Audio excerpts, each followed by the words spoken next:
അവരുടെ ആ മക്കളെ നേരെ ശ്രദ്ധിക്കാതെ ജീവിപ്പിച്ചതിന്റെ പേരിലുള്ള ആ ഒരു പ്രശ്നങ്ങൾ ഇവിടെ തന്നെ കൊടുക്കുകയാണ് അള്ളാഹ്.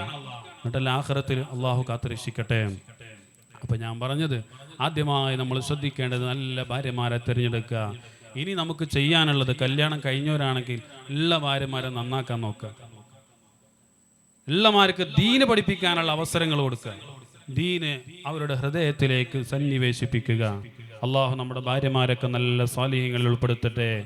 മഹാനായ ഉമർ ബിനുൽ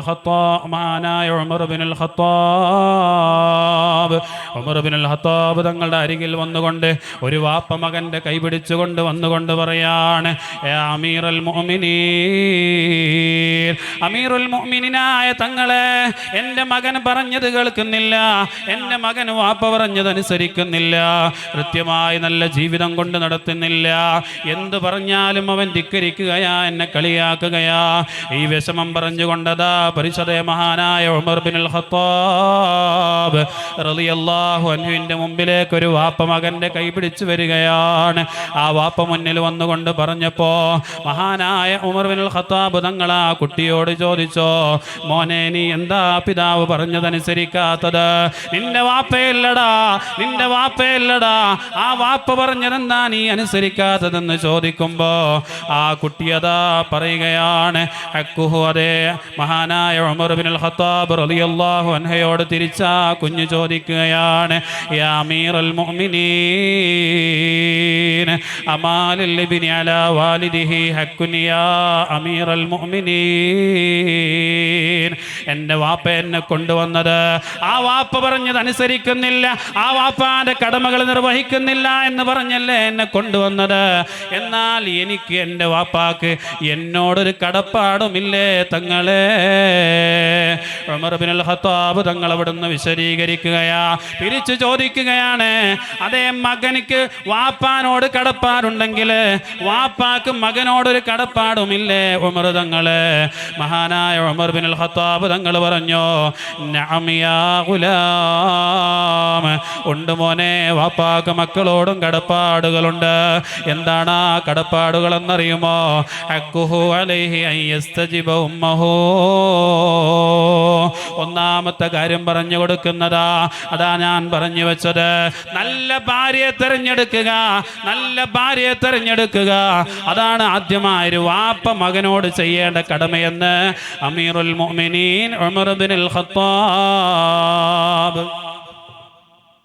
മകൻ ജനിക്കുന്നതിന് മുമ്പേ ആ മകനോടുള്ള കടപ്പാടാണ് വാപ്പാക്ക് നല്ല ഭാര്യയെ തിരഞ്ഞെടുക്കലെന്ന് മഹാനായ ഉമർ ബിനുൽ ഖത്താബ് റളിയല്ലാഹു അൻഹു അവിടുന്ന് പറഞ്ഞു കൊടുക്കുകയാ.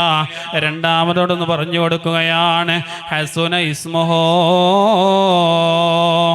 നല്ല പേര് വെച്ച് കൊടുക്കലാണ്, മക്കൾക്ക് നല്ല പേര് വെച്ച് കൊടുക്കലാണ്.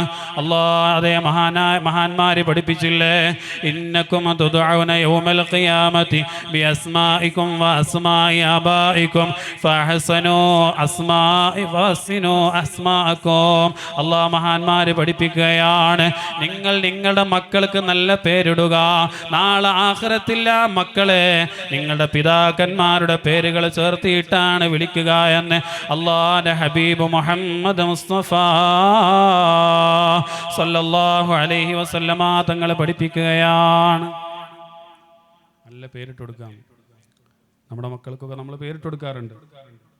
ഇന്ന് പല ആൾക്കാരും പേരിൻ്റെ അർത്ഥം ചോദിച്ചു അല്ലെങ്കിൽ വാട്സപ്പിൽ കോണ്ടാക്ട് ചെയ്യും, ഇതിൻ്റെ അർത്ഥം എന്താണ്?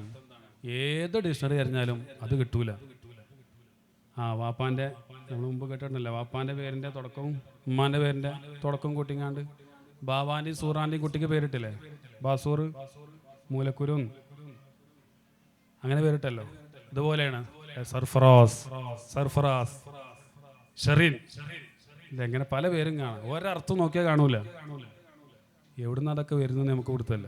പുതിയ ഡിക്ഷണറിയാണ് ഇപ്പോൾ അല്ലേ, ഗൂഗിൾ ഫുള്ള് ഡിക്ഷണറിയാണ്. ഏതെങ്കിലുമൊക്കെ യൂട്യൂബിൽ നോക്കും അല്ലെങ്കിൽ ഗൂഗിളിൽ സെർച്ച് ചെയ്യും, എന്നിട്ട് അത് എടുത്തിട്ട് നമുക്ക് വിട്ടുതരും ഇതിൻ്റെ അർത്ഥം എന്താണ്. നമ്മൾ 10 കൊല്ലം ദർസ് ഓതി, 10 കൊല്ലം ദർസ് നടത്തുകയും ചെയ്തു. നമ്മൾ ഇതുവരെ കേട്ടിട്ടുണ്ടാവില്ല അങ്ങനത്തെ പദങ്ങൾ. മുൻജീദ് ഡിക്ഷണറി ഉണ്ട്, അതിലില്ലാത്ത പദങ്ങളില്ല. അറബി ഭാഷയിലെ മിക്ക പദങ്ങളും, മുഴുവൻ പദങ്ങളും അതിലുണ്ട്. അതിൽ നോക്കിയാൽ പോലും കിട്ടൂല. അങ്ങനത്തെ പേരാണ് നമ്മുടെ മക്കൾക്ക് നമ്മൾ തിരഞ്ഞെടുക്കുക. അള്ളാഹു നമ്മുടെ എന്നോട് ചിലപ്പം ചോദിക്കലുണ്ട്, നിങ്ങളെ പേരിൻ്റെ അർത്ഥം എന്താണ്? കുട്ടിക്ക് പേരിടാനാണ്. എൻ്റെ പേരിനും അർത്ഥമല്ല. യസീഫേ എൻ്റെ പേരിനും അർത്ഥമല്ല. അപ്പം അതിന് കുഴപ്പമില്ല. പള്ളിക്കത്ത് ഉസ്താദിൻ്റെ പേരിന് അർത്ഥമല്ലല്ലോ. പുതിയ ഫാഷൻ ഇങ്ങനെ കൂടുമ്പോൾ പേര് മാറ്റുന്നതാണ്. എൻ്റെ ശരിക്കുള്ള പേര് ഇതല്ല. പിന്നെ ആഖിറത്തിൽ വിളിക്കപ്പെടുന്ന പേര് വേറെയാണ്. എൻ്റെ പേര് അബ്ബാസ് എന്നാണ്. അറിയാത്തവരറിഞ്ഞോളി, എൻ്റെ പേര് അബ്ബാസ് എന്നാണ് ശരിക്കും. പിന്നീട് വിളിച്ചതാണ്, പിന്നീട് മാറ്റിയതാണ് ജസീഫ് എന്നുള്ളത്. അതുകൊണ്ട് പേടിക്കേണ്ട ആവശ്യമില്ല. പിന്നെ അബ്ബാസിനെ ആഖിറത്തിൽ വിളിക്കുള്ളൂ. അള്ളാഹു നമ്മുടെ മക്കളെ സ്വാലിഹീങ്ങളാക്കട്ടെ. നല്ല പേരിട്ട് കൊടുക്കുക. അതാണ് രണ്ടാമത്തെ ഉത്തരവാദിത്തമായി, ബാധ്യതയായി മഹാനായ ഉമർ ബിനുൽ ഖത്താബ് റളിയല്ലാഹു അൻഹു അവിടുന്ന് പഠിപ്പിച്ചു കൊടുത്തത്. മൂന്നാമത് എന്തെന്നറിയോ? വയുഅല്ലിമുഹു അൽ കിതാബ്. നിങ്ങളുടെ മക്കൾക്ക് നല്ല ദീന് പഠിപ്പിച്ചു കൊടുക്കലാണ്. പരിശുദ്ധമായ ഖുർആൻ ഹദീസുകളെ പഠിപ്പിച്ചു കൊടുക്കലാ. അങ്ങനത്തെ മക്കൾ കേടുവരൂല. അങ്ങനത്തെ മക്കൾ നാളെ എതിരായി സാക്ഷി നിൽക്കൂല. അള്ളാഹു നമ്മുടെ മക്കളെ സാലിഹീങ്ങളാക്കട്ടെ. ഓ എൻ്റെ മുഅ്മിനീങ്ങളെ, ഓരോ മക്കൾ നമുക്ക് അള്ളാഹു സൗഭാഗ്യമായി നല്ല സന്താനങ്ങൾ തരുമ്പോൾ ആ മക്കളെ ഒന്നുമല്ലാതെ ആക്കുന്നത് രക്ഷിതാക്കളായ നമ്മളാണെങ്കിൽ, ആദ്യമായി പറഞ്ഞല്ലോ നല്ല ഭാര്യയെ സ്വീകരിക്കലാണെങ്കിൽ, രണ്ടാമതായി ആ കുട്ടി പ്രസവിക്കുമ്പോൾ നല്ല പേരിട്ട് കൊടുക്കലാണെങ്കിൽ, മൂന്നാമതായി ഉമർ ബിനുൽ ഖത്താബ് റളിയല്ലാഹു അൻഹു അവിടുന്ന് പഠിപ്പിച്ചു കൊടുക്കുകയാണ്. മൂന്നാമത്തെ കാര്യം എന്താണെന്നറിയോ? യുഅല്ലിമുഹുൽ കിതാബ്. നല്ല ദീനുള്ള മക്കളായി വളർത്തല. നല്ല ദീനുള്ള മക്കളായി നിങ്ങൾ വളർത്തിയാൽ ഒരു മക്കളും നാളെ ആഖിറത്തിൽ എതിരെ സാക്ഷി നിൽക്കൂല. മഹാനായ ഫത്ഹുൽ മുഈനിലൂടെ മഹാനായ സൈനുദ്ദീൻ മഖ്ദൂം തങ്ങൾ അവിടുന്ന് പറഞ്ഞില്ലേ, മക്കൾക്ക് ആദ്യമായി പഠിപ്പിച്ചു കൊടുക്കൽ നിർബന്ധമാകുന്ന കാര്യമായി, ബാപ്പമാരുടെ മേൽ നിർബന്ധമായ കാര്യമായി, അവ്വലു വാജിബിൻ അലൽ ആബാ, വാപ്പമാരുടെ മേൽ നിർബന്ധമായ കാര്യമായി ആദ്യം നിസ്കാരം പഠിപ്പിക്കലല്ല, നോമ്പ് പഠിപ്പിച്ചു കൊടുക്കലല്ല. ഒരു കുട്ടിക്ക് നിങ്ങൾ ആദ്യമായി പഠിപ്പിച്ചു കൊടുക്കേണ്ടത് എന്തെന്നറിയുമോ? തഅലീമുഹു അന്ന നബിയനാ മുഹമ്മദ് സല്ലല്ലാഹു അലൈഹി വസല്ലം ബുഇസ ബിമക്ക വദുഫിന ബിൽ മദീന. ഈ ലോകത്തെ തന്നെ കുറിപ്പടക്കാൻ കാരണഭൂതരായ അസ്റഫുൽ വറ മുഹമ്മദ് മുസ്തഫ സല്ലല്ലാഹു അലൈഹി വസല്ലമ തങ്ങളെ കുറിച്ച് പഠിപ്പിച്ചു കൊടുക്കല. അവിടുത്തെ ജനനം മക്കയിലാണെന്നോ അവിടുത്തെ വഫാത്ത് മദീനയിലാണെന്നും ആ കുട്ടിയുടെ ഹൃദയത്തിലേക്ക് നിങ്ങൾ ആഴത്തിൽ പതിപ്പിച്ചു കൊടുക്കല. ആ ഹബീബായ തങ്ങളല്ലേ നമ്മുടെ ഈമാനിന്റെ അസൽ എന്ന് പറയുന്നത്. ആ ഹബീബായ തങ്ങളല്ലേ നമുക്ക് ദീന് കൊണ്ടുവന്നത്. ഇന്ന് പല മക്കൾക്കും ഇല്ലാതെ പോയത് അതാണ്. ഹദീസിലൊരു കാര്യമുണ്ടെന്ന് പറയുമ്പോൾ അംഗീകരിക്കാൻ പ്രയാസമാ.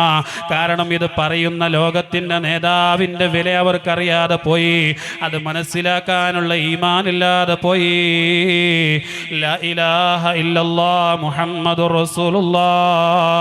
ലാ ഇലാഹ ഇല്ലല്ലാഹ്, ഒരു ഇലാഹുമില്ല എന്ന് ഉറപ്പിച്ചു പറയുമ്പോൾ അല്ലാഹ് ഒരു ഇലാഹുമില്ല എന്ന് ഉറപ്പിച്ചു പറഞ്ഞതിന് ശേഷം രണ്ടാമത്തെ പാർട്ട് പൂർത്തിയാകുമ്പോഴല്ലേ നമ്മുടെ ഈമാൻ കാമിലാകുന്നത്, നമ്മുടെ ഇസ്ലാം പൂർണ്ണമാകുന്നത്.